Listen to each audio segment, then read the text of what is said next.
ஹாய்ப்பா, இன்றைக்கி நம்ம பார்க்க போகிறது ஹார்ட் கொஷனில் செகண்ட் கொஷின் தான். ஃபஸ்ட்டு கொஷின் ஆல்ரெடி அப்லோட் பண்ணியிருக்கோம், பார்த்துக்கோங்க. சரி, an organic compound A is widely used as a preservative and has the molecular formula C2H4O2. This compound react with ethanol to form sweet smelling compound B. சரி, இப்போ organic compound என்னவோ use ஆகுது ப்ரிசர்வேட்டிவாக. ப்ரிசர்வேட்டிவ்னா என்ன அப்படின்னா பாதுகாக்கிறதுக்கு யூஸ் பண்ணுறது. இப்போ ஃபுட்டெல்லாம் கெட்டு போகாமல் பாதுகாக்கிறதுக்கு யூஸ் பண்ணுறது. இப்போ எக்ஸாம்பிள் பிக்கிள்ஸ்லாம் என்னத்தை ஆட் பண்ணுவோம், வினிகர் ஆட் பண்ணுவோம் இல்லையா, அதே மாதிரி தான் இங்கே சொல்கிறாங்க. இந்த காம்பவுண்ட் வந்து ப்ரிசர்வேட்டிவாக யூஸ் ஆகுதுன்னு சொல்கிறாங்க. இதோட ஃபார்முலா என்ன, மாலிகுலர் ஃபார்முலா C2H4O2. இந்த காம்பவுண்டை நீங்கள் எத்தனை நாள் கூட ரியாக்ட் பண்ணால் உங்களுக்கு ஒரு பீங்கிற காம்பவுண்ட் கிடைக்குமா. அது எப்படி இருக்குன்னு நல்லா ஸ்வீட் ஸ்மெல்லாக இருக்குன்னு சொல்லிட்டாங்க. ஸோ என்ன கொஷின் கேட்டிருக்காங்க இந்த ஸ்டேட்மெண்ட்டில், ஐடென்டிஃபை த காம்பவுண்ட் ஏ யாருன்னு கண்டுபிடிக்கணும். ரெண்டாவது, ஏ கூட எத்தனால் சேர்த்திங்கன்னா ஒரு பி கிடைக்குன்னு சொல்கிறீங்க. ஸோ அந்த ரியாக்ஷன் எழுதுங்க, கெமிக்கல் ரியாக்ஷன் எழுதுங்கன்னு சொல்கிறாங்க. தேர்டு, அந்த ரியாக்ஷனுக்கு பேர் என்னன்னு கேட்குறாங்க. சரிங்களா, 3 கொஷின் கேட்டிருக்காங்க. சரி, இப்போது கொடுத்துருக்க மாலிகுலர் ஃபார்முலா எடுத்துருவாங்க. C2H4O2. என்னென்ன ஃபங்க்ஷனல் குரூப் உங்களுக்கு தெரியும். ஆல்கஹால், ஆல்டிஹைட், கீட்டோன் தெரியும் இல்லையா உங்களுக்கு. அதுக்கப்புறம் ஆசிட், எஸ்டர் இதெல்லாம் உங்களுக்கு தெரியும். ஆல்ரெடி ஐயூபேக் நேம் படிச்சிருப்பீங்க. இப்போ ஆல்கஹால்னா ஒரே ஒரு ஆக்சிஜன் தான் இருக்கும். ஆல்டிஹைட்னா அதுலேயும் ஒரு ஆக்சிஜன் தான் இருக்கும்.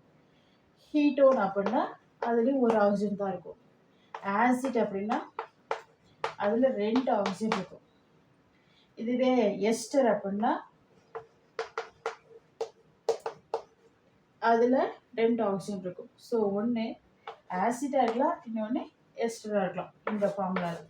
சரிங்களா, ஸோ அதுக்கு ஏற்ற மாதிரி நம்ம என்ன செய்யணும், இந்த 3 எலிமினேட் பண்ணி இது 2 எது இருக்கலாம்னு பார்க்க போகிறோம். ஓகேவா. சரி, எத்தனை கார்பன் இருக்குது, 2 கார்பன் இருக்குது எழுதிக்கோங்க.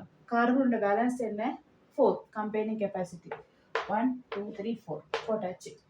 சரி, இதை நம்ம அப்புறமேல் பார்த்துருவோம். ஜஸ்ட் இந்த மாதிரி போட்டுக்கலாம். எத்தனை ஹைட்ரஜன் இருக்குது, 4. 1 2 3 போட்டுட்டேன். ரிமைனிங் ஒரே ஒரு ஹைட்ரஜன் தான் இருக்குது. சரிங்களா, எத்தனை ஆக்சிஜன் இருக்குது, 2 ஆக்சிஜன் இருக்குது. சரிங்களா, ஸோ அப்போ என்ன தான் கிடைக்கும் பாசிபிலிட்டி அப்படின்னா ஆசிட் கிடைக்க தான் பாசிபிலிட்டி, எஸ்டர் கிடைக்க பாசிபிலிட்டி இல்லை.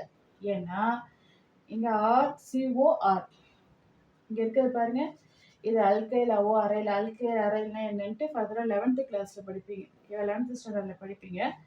இது வந்து ஒரு CH3ன்னு வச்சுக்கிங்க, இது ஒரு CH3ன்னு வச்சுக்கோங்க. ஓகேவா. அப்போ எத்தனை கார்பன் இருக்குது, 3. உங்கள்கிட்ட இருக்க கார்பனே 2 தான். ஸோ அப்போ இது வர வாய்ப்பே கிடையாது, இதுதான். ஓகேவா. ஸோ அப்போது என்ன இப்போ உங்களுக்கு கிடைச்சிருக்கு ஆசிட். ஓகேவா. என்ன ஆசிட், எத்தனைக் ஆசிட். ஓகேவா, அசிட்டிக் ஆசிட். CH3 அதுதான் இப்போ எழுதுகிறேன். எத்தனை ஹைட்ரஜன் இருக்குது, 3 இருக்காப்பா. CH3 C double bond OH. இப்போ இது கூட எத்தனை ரியாக்ட் பண்ணுங்க, எத்தனை ஃபார்ம் என்ன, CH3 CH2 OH. இப்போ ரியாக்ட் பண்ணிங்கன்னா இப்போ எத்தனாலில் இருக்கக்கூடிய இந்த எத்தனால், இந்த ஆசிட் இருக்கக்கூடிய ஹைட்ரஜன் எத்தனால் இருக்கக்கூடிய OHோட சேர்ந்து என்ன போயிடும், H2O வாட்டராக வெளில போயிடும்.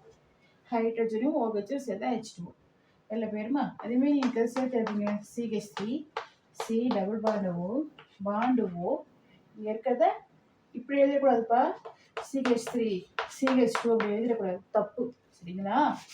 எப்படி எழுதணும், யார் பக்கத்தில் வந்து OH போணுச்சு, CH2 பக்கத்தில். அப்போது CH2 இப்படி தான் எழுதும். பேலன்ஸ் ஆகாது, பேலன்ஸி தப்பாக போயிடும். சரிங்களா, புரியுதா.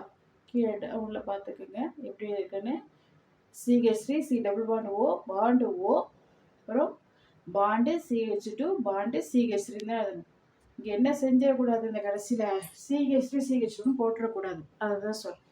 சரி, இந்த ப்ராசஸ்க்கு பேர் என்ன அப்படின்னா எஸ்டரிஃபிகேஷன். தேங்க்யூ ஸ்டூடெண்ட்ஸ், புரிஞ்சிருக்குன்னு நினைக்கிறேன். வேறு ஏதாவது டவுட் இருந்தால் கமெண்ட்டில் மென்ஷன் பண்ணுங்கள். தேங்க்யூ. நெக்ஸ்ட் வீடியோவில் பார்க்கலாம்.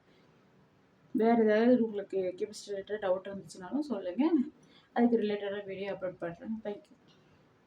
புரியுதானும் சொல்லுங்கள். தேங்க்யூ.